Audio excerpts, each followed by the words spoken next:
কি লোক চালাতে পারে নাকি, লোড নিতে পারে একটা এত বড় 10 কোটি লোকের রাজ্য?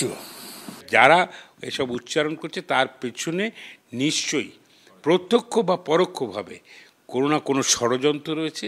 তারা হয় ষড়যন্ত্র শিকার হচ্ছে অথবা ষড়যন্ত্রটা করছে।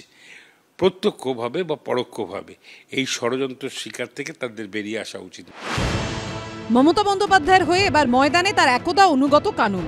তৃণমূলের একাধিক বর্ষীয়ান নেতার মন্তব্য ঘিরে যখন নানা জল্পনা মাথাচাড়া দিচ্ছে, তখন মমতা বন্দ্যোপাধ্যায়ের ওপরই আস্থা রাখলেন প্রাক্তন মেয়র শোভন চট্টোপাধ্যায়। সম্প্রতি তৃণমূল কাউন্সিলর সুশান্ত ঘোষের ওপর হামলার পর কড়া ভাষায় পুলিশকে নিশানা করেন ফিরহাদ হাকিম, সৌগত রায়ের মতো সিনিয়র তৃণমূল নেতারা। আমার মনে হয় সমস্যা হচ্ছে এই যে আত্মসন্তুষ্টি মানে ওরা ভাবছে তো একই সরকার ক্ষমতায় আছে, সুতরাং আমাদের আর কি হবে, এদিক ওদিক তো হবে না। তাই পুলিশ ভাবছে যে যেরকম এই গচ্ছ রুটিন কাজ করি সেইরকম করলেই হবে। Enough is enough. পুলিশকে বলবো অ্যাক্ট নাও, অ্যাক্ট নাও। মুখ্যমন্ত্রী বলার পরে কেন আর্মস ঢুকছে, কি করে আর্মস ঢুকছে, ইন্টেলিজেন্স কোথায়?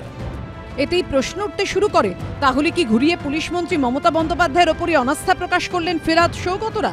এই প্রেক্ষাপটে এবার মমতা বন্দ্যোপাধ্যায়ের পাশে দাঁড়িয়ে সওয়াল করলেন শোভন চট্টোপাধ্যায়।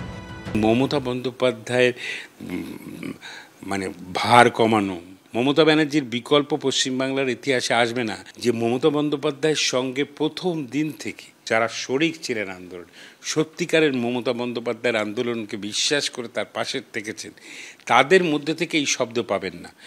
যারা কোনো স্বার্থান্বেষী, স্বার্থ চরিতার্থ করবার জন্য পরিকল্পনা করেছেন, তাদেরই মধ্যে দিয়ে এই ভাষা আসবে। বানের জল আসে না, কিছু কিছু জিনিস চলে আসে, তাদের মধ্যে থেকে এই সমস্ত মানসিকতা তৈরি হয়। সবাই জানে যে ওনার কোনো বিকল্প নেই।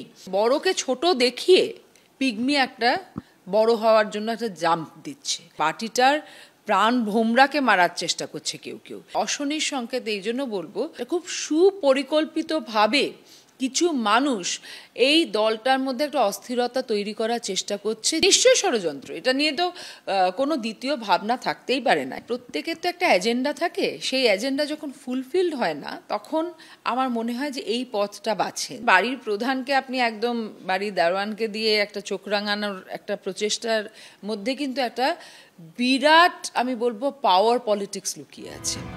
বুধবার মমতা বন্দ্যোপাধ্যায়ের পাশে দাঁড়িয়ে ফিরহাদ হাকিম ও সৌগত রায়কে তীব্র আক্রমণ করেন কল্যাণ বন্দ্যোপাধ্যায়। টেনে আনেন নারদ প্রসঙ্গ। তৃণমূলের কংগ্রেসের তো অনেকের বিরুদ্ধে করাপশনের চার্জ রয়েছে, তা তাদেরই তো এখন বেরিয়ে চলে যাওয়া উচিত। নারদার কেসে তো সৌগত রায়, ববি হাকিম দুজনেই ইনভলভ রয়েছে। কেন রয়েছে? মমতাজির দোষ নাকি এটা? বৃহস্পতিবার ফিরহাদ হাকিমের সঙ্গে বৈঠক করে এই নিয়ে মুখ খুলেছেন সৌগত রায়। এইসব নিয়ে আমরা আলোচনা করিনি। কল্যাণ বন্দ্যোপাধ্যায় কি বলে, তার কি গুরুত্ব আছে আমি জানি না। সে নিয়ে ফিরহাদ হাকিমও চিন্তিত না, আমরাও নই। বলা অন্যায় করেছে। বাংলাই তো বলেছে, ইংরেজিতে তো বলিনি। কথা তো খুব পরিষ্কার, প্রশাসনকে একটু নাড়া দিতে হয়, সেইটাই দেওয়ার চেষ্টা করেছে।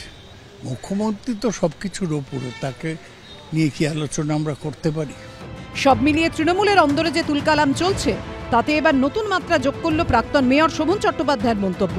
কৃষ্ণেন্দু অধিকারীর রিপোর্ট, এবিপি আনন্দ, কলকাতা।